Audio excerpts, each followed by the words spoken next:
গ্রামারের একটা খুবই পরিচিত বিষয়টা হচ্ছে ভয়েস।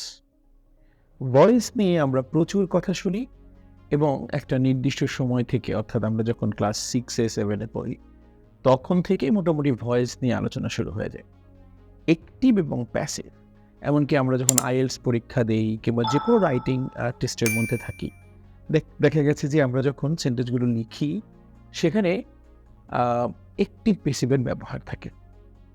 সবার আগে বোঝা দরকার যে এটা আসলে দরকারটা কেন, অ্যাক্টিভ কিংবা প্যাসিভ এর প্রয়োজনটা কি আসলে। অ্যাক্টিভ হচ্ছে যেখানে আমরা অ্যাক্টিভ সাবজেক্ট ইউজ করি, যেখানে আমরা একটা সাবজেক্ট দেখি যে কিনা অ্যাক্টিভ, সে একটা কাজ সরাসরি ঘটায়, অ্যাকশন ভার্বের সঙ্গে এই সাবজেক্টের সম্পর্কটা সরাসরি হয়, সেগুলো অ্যাক্টিভ ভয়েস, তাই তো। প্যাসিভ ভয়েসে যেটা করা হয় সেটা হচ্ছে বস্তুটাকে, অবজেক্টকে ফোকাস করা হয়। আমি একটা গাড়ি কিনেছি। কে কিনেছে? আমি। আমি একটা গাড়ি কিনেছি। আমি কিনেছি, আমি সাবজেক্ট, কিনেছি ভার্ব। কি কিনেছি? গাড়ি। কিন্তু আমি যদি সেন্টেন্সটা এভাবে বলি, গাড়িটা কেনা হয়েছে, তাহলে ফোকাসটা করা হয়েছে কিসের উপরে? গাড়ির উপরে। তো গাড়িটা কেনা হয়েছে, এটা কিন্তু প্যাসিভ আকারে বলা হলো। হ্যাঁ, কেউ একজন গাড়িটা চুরি করেছে। কেউ একজন গাড়িটা চুরি করেছে বললে এই যে সাবজেক্টটা কেউ একজন, আনআইডেন্টিফাইড। কিন্তু এই ধরনের সেন্টেন্স যদি এভাবে বলি আমরা, গাড়িটা চুরি হয়েছে, সেখানে কিন্তু গাড়িটা ফোকাস। অর্থাৎ একটি যে ভয়েস আমরা দেখি সেখানে সাবজেক্ট অ্যাকশনটা ঘটায় এবং সাবজেক্টটাই ফোকাসে থাকে। কিন্তু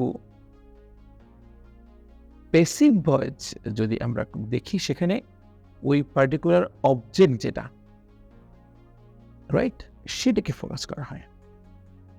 এটাই হচ্ছে একেবারে বেসিক।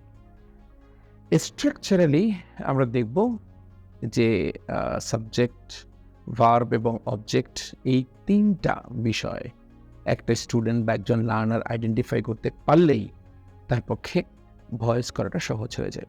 আমি যদি বলি যে হি ওয়েন্ট দেয়ার,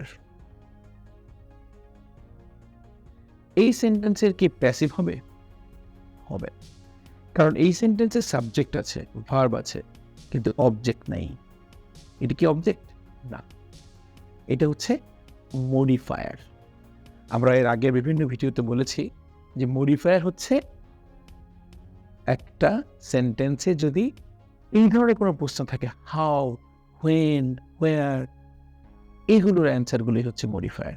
যাই হোক, এই সেন্টেন্সে কিন্তু কোনো অবজেক্ট নাই, এবং যেহেতু অবজেক্ট নাই তাই এই সেন্টেন্সের প্যাসিভ হওয়া সম্ভব না। কিন্তু আমি যদি বলি যে I gave him a flower, এই সেন্টেন্সের কিন্তু প্যাসিভ হবে। কেন প্যাসিভ হবে? তার কারণ এখানে সাবজেক্ট আছে আই, ভার্ব আছে গেভ। অবজেক্ট আমাদের দৃষ্টিকোণ থেকে আমরা দুইটা দেখি। এই ধরনের সেন্টেন্সে আমরা যখন প্যাসিভ করতে যাব, আমরা মনে রাখবো যে প্যাসিভ করবো হচ্ছে ব্যক্তিবাচক যে অবজেক্টটা আছে সেটা দিয়ে। ঠিক আছে? আমার আজকের ভিডিওটার মূল বিষয়টা হচ্ছে একেবারে মৌলিক ব্যাপারটা বুঝি কিনা। অ্যাক্টিভ জিনিসটা কি?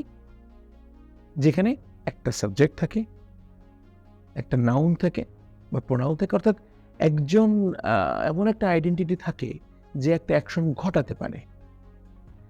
আর প্যাসিভ ভয়েসে ব্যক্তি না, ওই যে বস্তুটাকে ফোকাস করা হয়, অবজেক্টকে। ঠিক আছে? আর ভয়েস নিয়ে যে কোনো আলোচনা করতে গেলে তিনটা জিনিস দরকার, সেটা হলো সাবজেক্ট, ভার্ব এবং অবজেক্ট। এখানে অবজেক্ট নেই তো ভয়েস হয়নি। ঠিক আছে? Thank you.